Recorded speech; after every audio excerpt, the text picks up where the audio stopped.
Hi, and welcome to my channel. It's January 2017, and if I had one New Year's resolution this year, it would be to play even more music than I did in 2016. And so far, that's been happening. And so this year I sold a few instruments and bought a new Fender Telecaster, which has been great. And I've also been going through my older instruments and kind of giving them a tune-up. And one of the instruments is my first ever bass that I got when I was maybe 14 or so, 13 or 14, I don't remember. But it was a long time ago, and I'm never going to sell it. It's a made in Korea Squier P bass. The neck has actually stayed really, really straight.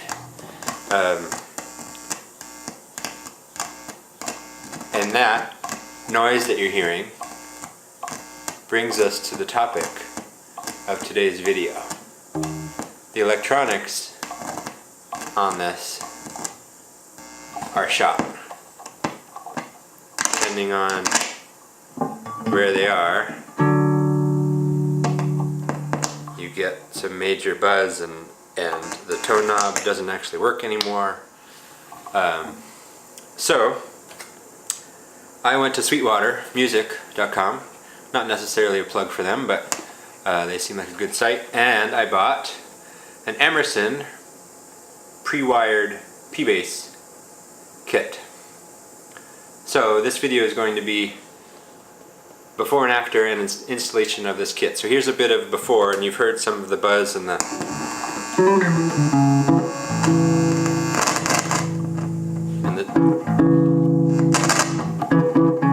besides crackling, the tone knob doesn't change anything.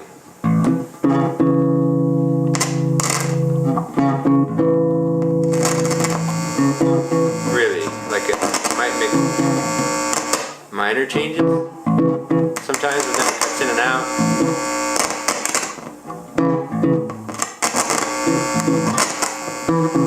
And the volume knob is just kind of loose and backwards as well. I don't remember that happening. So, I'm going to shut this off. Okay, so let's get to it. We're going to take the pick guard off and install our Emerson pre-wired kit.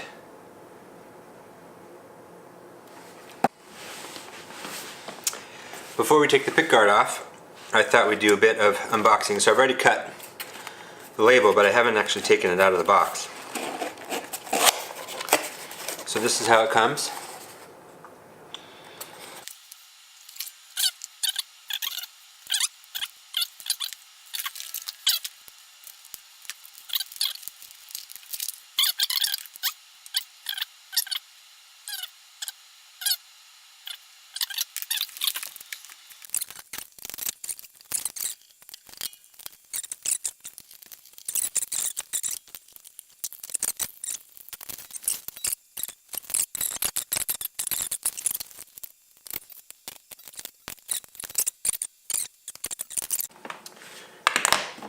So I'm going to warm up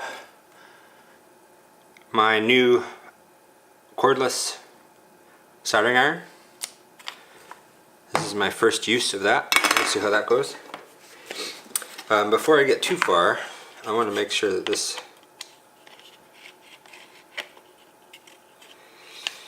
it appears that it doesn't fit my Squier.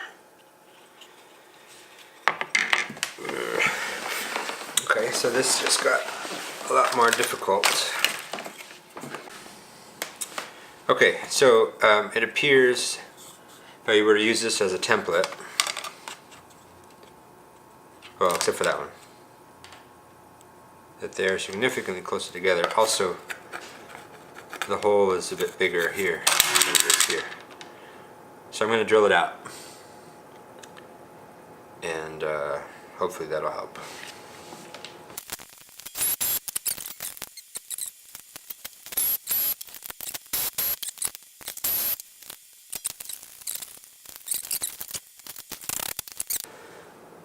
cordless battery operated soldering iron and reread the wiring diagram.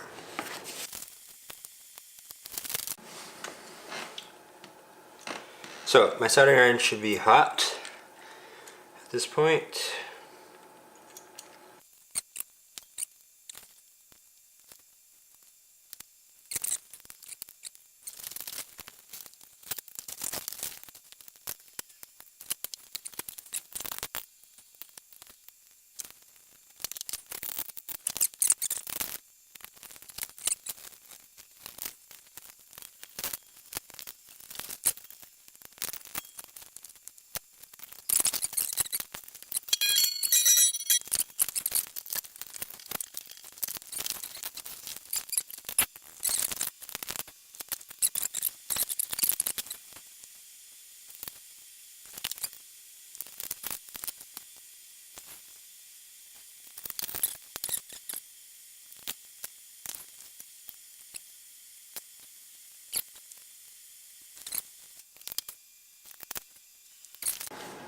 Okay, the saga continues.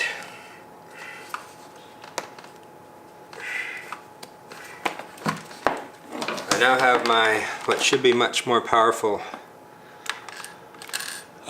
plug-in soldering iron, because this guy, the Hakko FX901, didn't seem to be getting hot enough, even with the fancy batteries in it. So I'm going to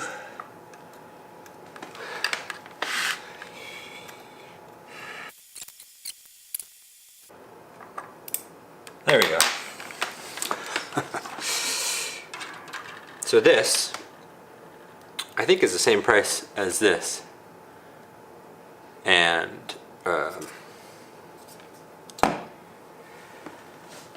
worked. Anyway, let's see. Now if I turn it over, is it going to break off? No. Great.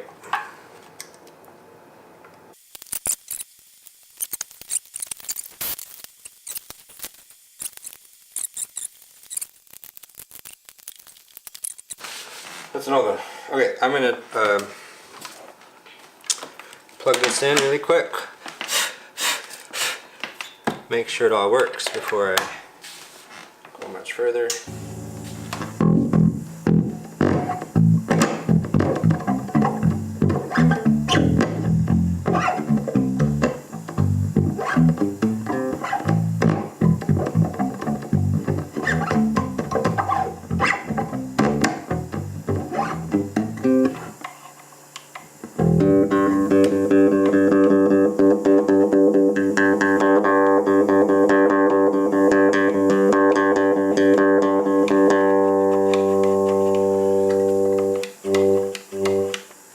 So,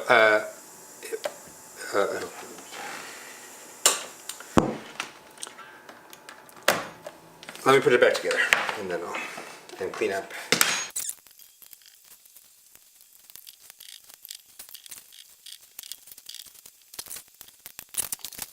Oh, it's still recording. Okay. Well, okay. So I just completed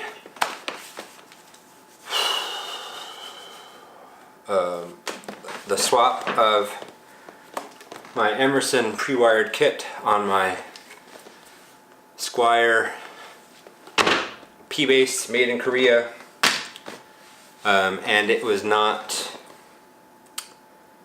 easy, let's say. I needed to remount the holes in the pick guard.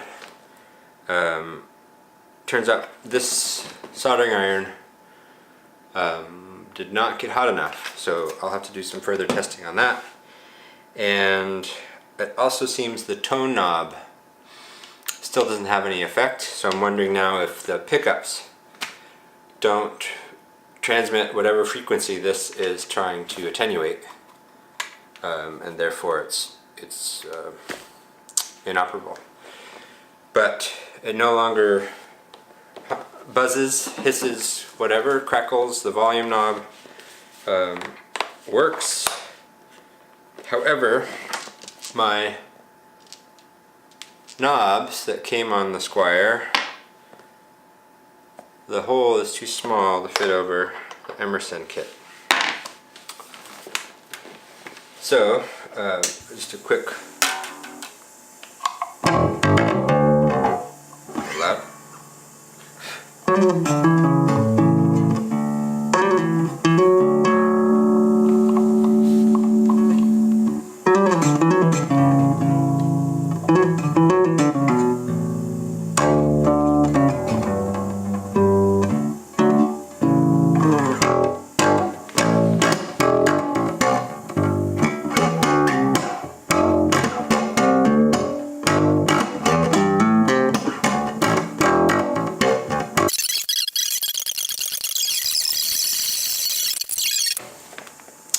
There's that. It plays. It doesn't hiss or pop or buzz. Let me turn this off. The amp pops when I turn it off, which is annoying, but okay. So, the Emerson pre-wired kit. It's hard to recommend for a old Squier P-Bass. With cheap pickups. So I don't know, there's a bit too many variables here, but the fact that the knobs don't fit is really annoying, and that's probably Squier having a non-standard knob, because it is, I mean, it was probably $150, I don't remember, $125 back in the early 90s, early mid 90s. But it's still really fun, and like I said, the neck has stayed incredibly straight over the last 20 plus years. And it's just sentimental. I was, you know, this was my first bass. This is the bass that I played a lot through high school and in some of the best bands that I've been in, so or the funnest bands at least. So, should you get it?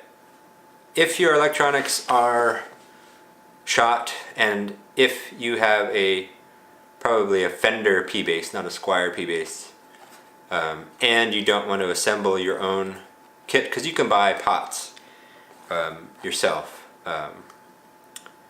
Then yeah, so like it comes pre-wired, and it was, once I had my soldering iron figured out, or sorted out, it was pretty easy.